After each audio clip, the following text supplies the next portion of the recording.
Hello students, जय हिंद। कैसे हो आप? तो हमारा पाठ चल रहा था ग्रामीण क्षेत्रों में कंपनी का शासन चलाना। तो हमने पहले वाली वीडियो में हमने आपको बताया कि किस प्रकार अंग्रेज़ों ने भारतीय किसानों को जो है नील की खेती, कपास, गन्ना जैसी फसलों या अफीम जैसी फसलें उगाने के लिए जो है उन्हें ज़बरदस्ती जो है उन्हें उन पर दबाव बनाया। तो ऐसे में जो भारतीय किसान थे वो नील की खेती उन्हें करनी पड़ रही थी, और जो है नील की खेती करने से उनकी जो मिट्टी है, वो जो खेत है वो दिन अनुपजाऊ होते जा रहे थे, क्योंकि वो अपनी पसंद की फसलें जैसे चावल है या गेहूं है जैसी फसलों को वो अब नहीं उगा सकते थे, क्योंकि नील की खेती करने से उनकी जो भूमि अनुपजाऊ होती जा रही थी और किसानों पर जो है कर्ज का भार भी लगातार बढ़ता जा रहा था। और जो किसान कर्ज नहीं चुका पाता था उनकी जो है भूमि ज़मींदारों द्वारा जब्त कर ली जाती थी। तो उसी के उसमें हमारा जो आज का टॉपिक है नील विद्रोह और उसके बाद। सन 1859 में बंगाल के हजारों रैयतों ने नील की खेती करने से इनकार कर दिया।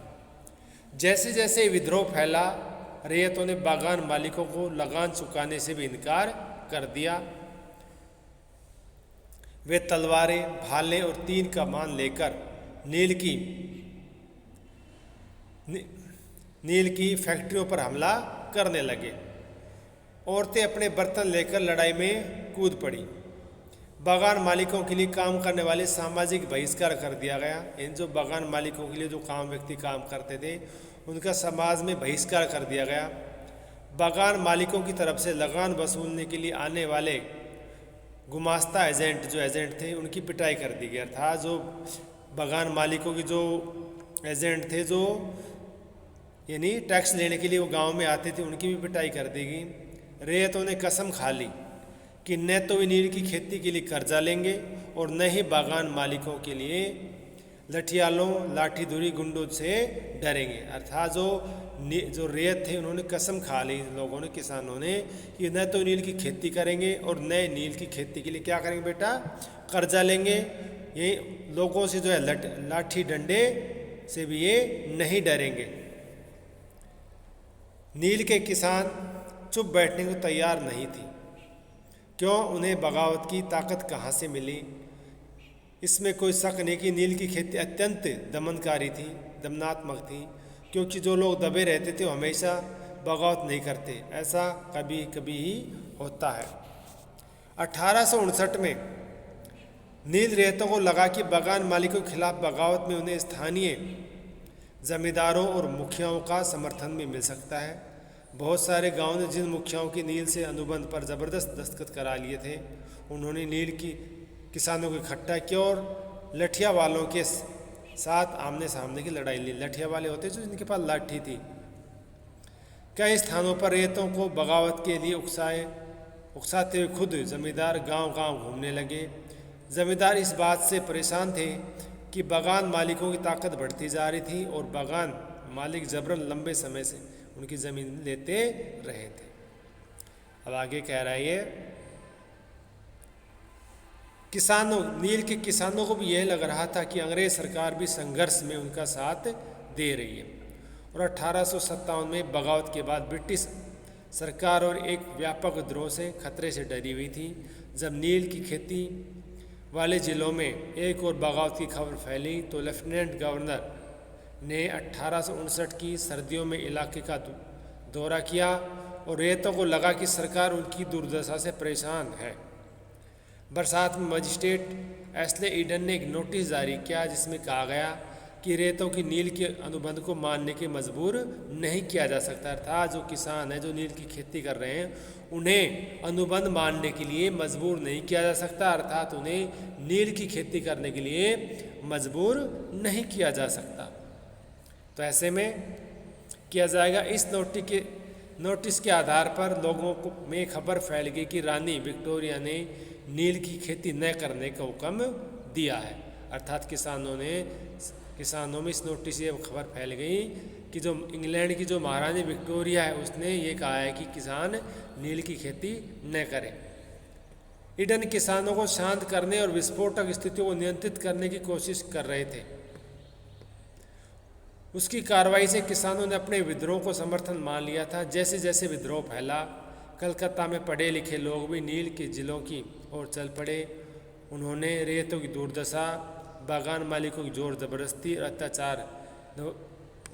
अत्याचारी नील व्यवस्था के बारे में लेख लिखे, जिससे लोगों को इसके बारे में पता चला।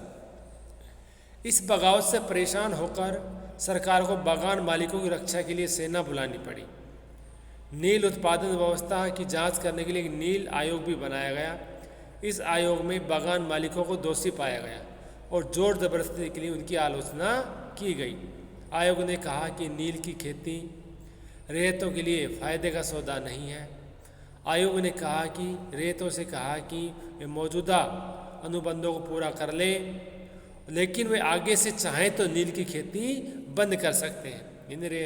आयोग ने रेत से कहा, किसानों से कहा जो नील की खेती कर रहे थे, अब फिलहाल तो वे जो अनुबंध है, एग्रीमेंट, उनको पूरा कर लें, लेकिन आगे से जैसे ही एग्रीमेंट समाप्त होगा वे नील की खेती बंद कर सकते हैं, चाहे तो नील की खेती नहीं कर सकते।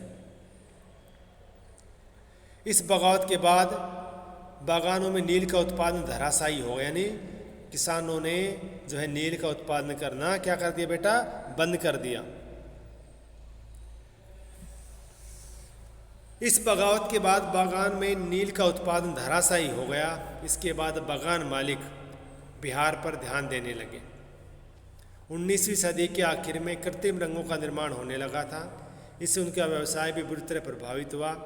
फिर भी वे उत्पादन फैलाने में सफल रहे। जब महात्मा गांधी, यानी जो राष्ट्रपिता हमारे, दक्षिण अफ्रीका से लौटे तो बिहार के किसान ने उन्हें चंपारण आकर नील की किसानों की दुर्दशा देखने का न्योता दिया।